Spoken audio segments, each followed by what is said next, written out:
Have you ever woken up to find your own backyard path suddenly declared public property by the neighborhood busybody?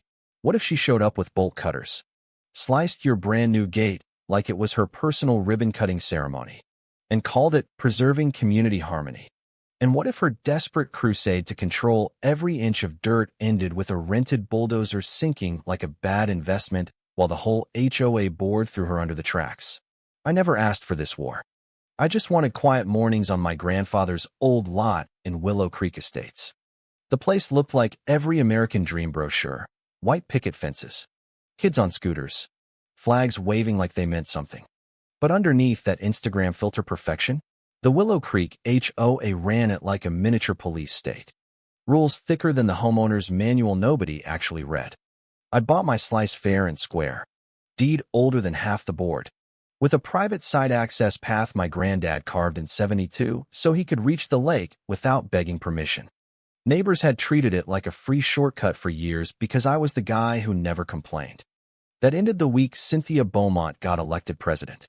Cynthia wasn't technically named Karen, but she could have sued the dictionary for trademark infringement. Pearls, pastel cardigans, hair sprayed into a helmet that laughed at wind, and a smile sharp enough to cut glass or locks. I was sipping coffee on my porch the morning it happened, watching mist rise off the lake like it had every day since I was a kid. Then came the metallic snap. Bolt cutters. There she stood in my gravel, windbreakers zipped to her chin, tossing my mangled padlock like it was yesterday's recycling. "You don't own this path, Ethan," she announced, voice dripping with that fake sweet HOA politeness they teach at Tyrant School. "Willow Creek has always used it for lake access. Families need joy, not barriers. You're hurting property values with this eyesore." I took a slow sip, letting the silence stretch just long enough to make her twitch. "Deed says I do. Cynthia. County recorder agrees.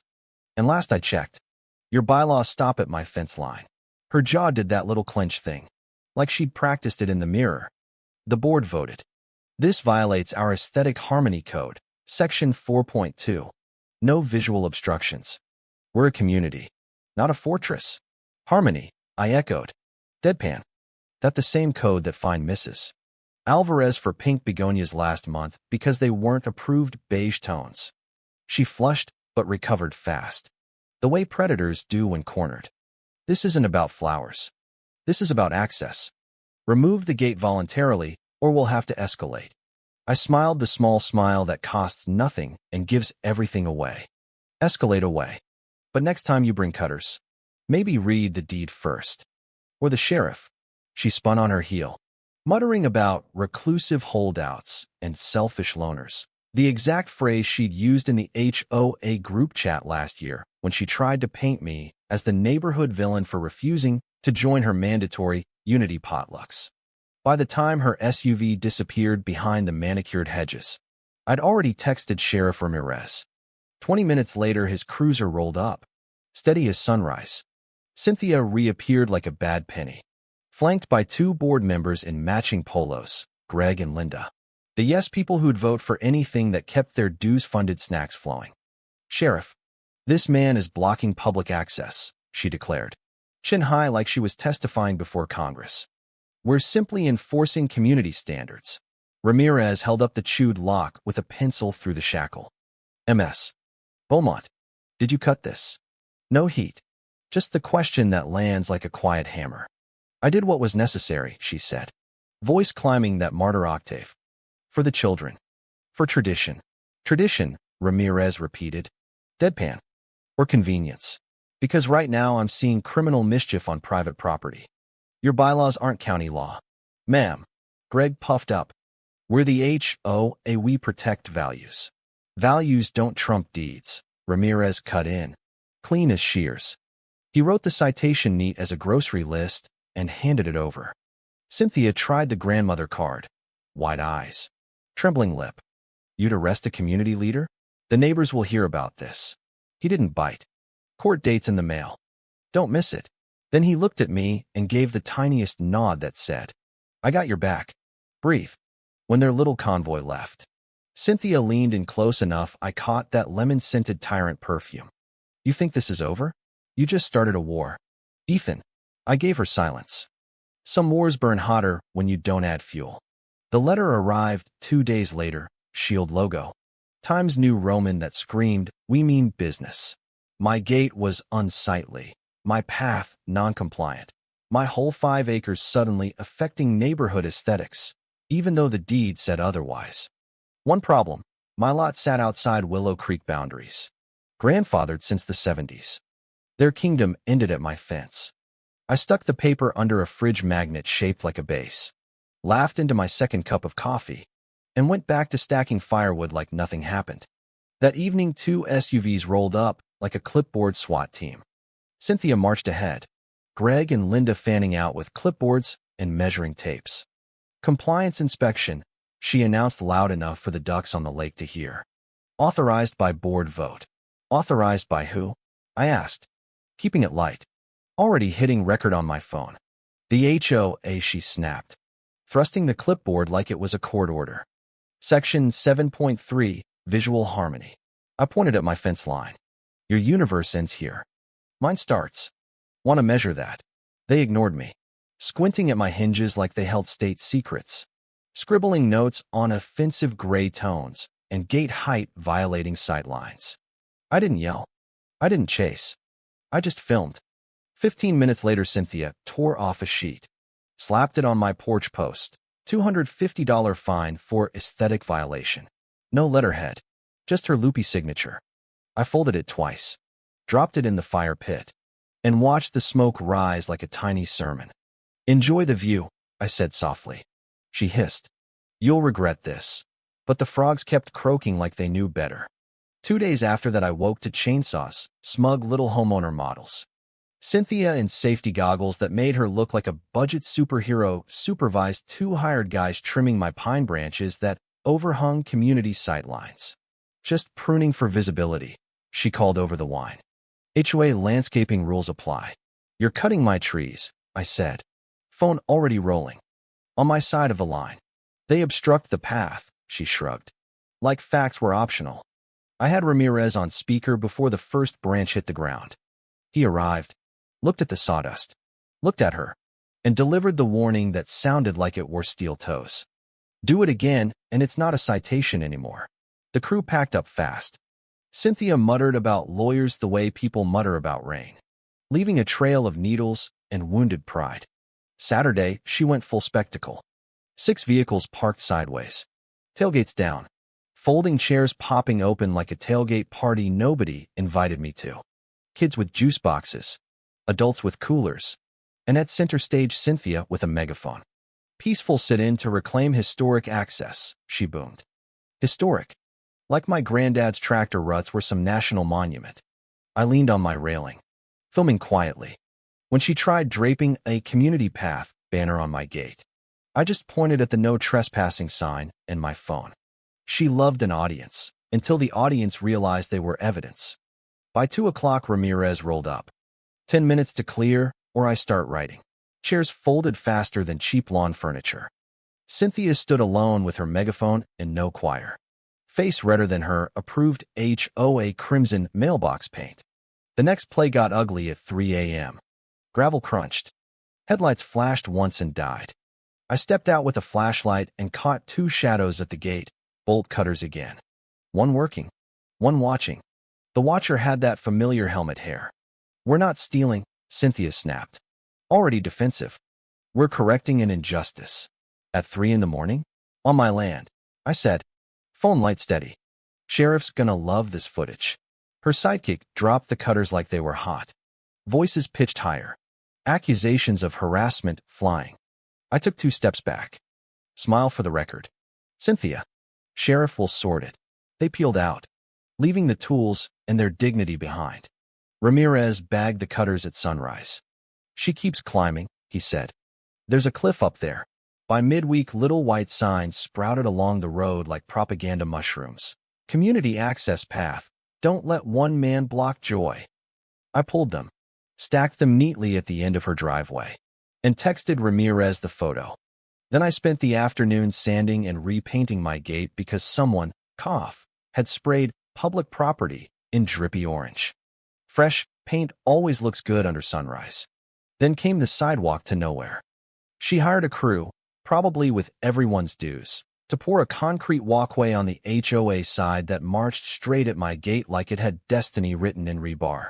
I walked down, hands in pockets. This ends at steel. The community will see your selfishness, she replied, which really meant optics beat maps. And she wasn't wrong about how people work. They like what they can see. But money talks louder. By the time the concrete dried, neighbors were whispering at the gas station why their dues funded a sidewalk that dead-ended at my lock. That's when the final letter arrived, bold, signed by the whole board. Remove gate within 7 days, or we will remove it for you. I didn't feel threatened. I felt scheduled. Day 1. Cars drove by slow. Long stairs like they could glare hinges off. Day 3. Rumors at the general store that I was privatizing the lake and planning to charge $10 admission. Kids under 5 free. Of course. I smiled, bought my coffee, and let the rumor do what rumors do best, implode. Day 5. More spray paint. Day 6. A lone lawn chair just beyond my line, stuffed with flyers screaming, HOA equals community. Ethan equals selfish, like we were running for prom court. Day 7, I woke to a convoy, flatbed, ladder racks, pickups spilling dudes in work gloves, a portable mixer rattling like loose change. Cynthia up front. Windbreakers zipped though the morning was warm. Today we reclaim what's ours, she announced like a halftime coach. Men pulled saws and crowbars. I hit record. Morning. Cynthia. Light gardening. This gate is coming down, she said. You've been warned by official letter. Smile for the camera, I replied. Contractors have mortgages. Judges don't like demolition on film. You could see the math happening on their faces, zealot paycheck versus jail time. Cynthia barked orders anyway. One guy lifted a saw, blade spinning. Then a siren rose down the county road like steel thunder. Ramirez's cruiser slid in, lights dancing off pine trunks. He didn't yell. He just looked at the tools, the trucks, Cynthia, and said, Explain. We're enforcing standards, she stammered. Shrinking already. What I see, he said calmly, is attempted destruction of private property, conspiracy, and trespass. The saw shut off so fast the silence rang. Crew backed away like rewinding a bad movie. Flatbed fired up. Cavalry rode home without her. She wasn't finished. Desperation makes people inventive and stupid. The next Sunday, she rented a bulldozer. I'm not kidding. Convoy rolled up. Flatbed dropped a yellow beast in front of my gate with a tarp like a magician's reveal. Tarp off. Neighbors gasped. Cynthia in a red blazer like the mayor of Terrible Decisions announced. If you won't remove the obstruction, we will. You left us no choice, she said. The dozer coughed to life. Operator eased forward. Treads chewed gravel. Then the shoulder, soft from spring rains, swallowed the front left tire like it was hungry. The machine tilted. Tread spun. Mud sprayed everywhere. It groaned a sound that felt a lot like karma laughing. You can keep going. Cynthia shrieked at the driver. Voice shrill enough to scare fish. Physics didn't report to HOA boards. He killed the engine before it tipped completely. Neighbors who'd come for the show did that awkward Midwest shuffle. Side-eye? Quiet coughs that said, I'd like to go home now. Thanks. Ramirez arrived without sirens this time. He stood there a long breath. Hands on his belt. Taking in the stuck dozer. The ditch. Cynthia's face getting redder than her blazer. You filming? He asked me without turning. Every glorious second, I said. He nodded once. Then faced the crowd. This is destruction of property. Reckless endangerment. And likely misuse of HOA funds. Heads turned to the board members hovering in back like guilty stagehands. Cynthia pointed so fast her elbow popped. They approved it. Janet, the treasurer, shook her head. We didn't vote for this. She did it alone. The air left Cynthia's lungs like someone pulled a plug. Ramirez read her rights right there against the soundtrack of a tow truck backing up. Cuffs clicked, that small metallic punctuation we all know from TV. For the first time, Cynthia looked small. Not from the cuffs, but because the neighbors finally saw them. You pressing charges? Ramirez asked before he opened the cruiser door. I thought of the cut locks, the chainsaws, the orange spray, the sit-in. The concrete sidewalk to nowhere. The flyers. The bulldozer monument to ego. I thought about how peace tastes when you've earned it. Not today, I said. She's already lost more than I could take. He gave me the nod that said a dozen things at once and drove her away. Taillights softening through the pines. The tow crew wrestled the dozer for hours. The gouge it left will take a month of county gravel to forget. But some scars make good sermons. A week later, a flyer went up at the post office. Special meeting, election of new HOA president. Cynthia's name only appeared on the agenda item about restitution and possible expulsion. I didn't gloat. I stacked wood and watched the lake settle back into itself. Quiet sounds louder after chaos. Sheriff Ramirez stopped by one evening, leaned on my railing with his coffee. Both of us watching last light sit on the water like honey. Handled that well, he said. I just handed her the shovel, I replied. She did the digging. He chuckled. Most folks swing the shovel. Most folks don't have patience, I said. And I meant it. The whole time. The fight wasn't really about steel and hinges. It was about who gets to write the story of a place. Cynthia thought if she yelled loud enough, poured enough concrete, staged enough theater, the narrative would bend. But concrete cracks. Videos don't lie. And neighbors, for all our quirks, don't love being props when the bills come due. Look, the real lesson? HOA Karens thrive when good people stay silent and scared.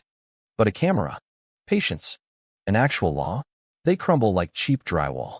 Don't fight crazy with crazy, fight with facts and deeds. Check yours before they rewrite it for you.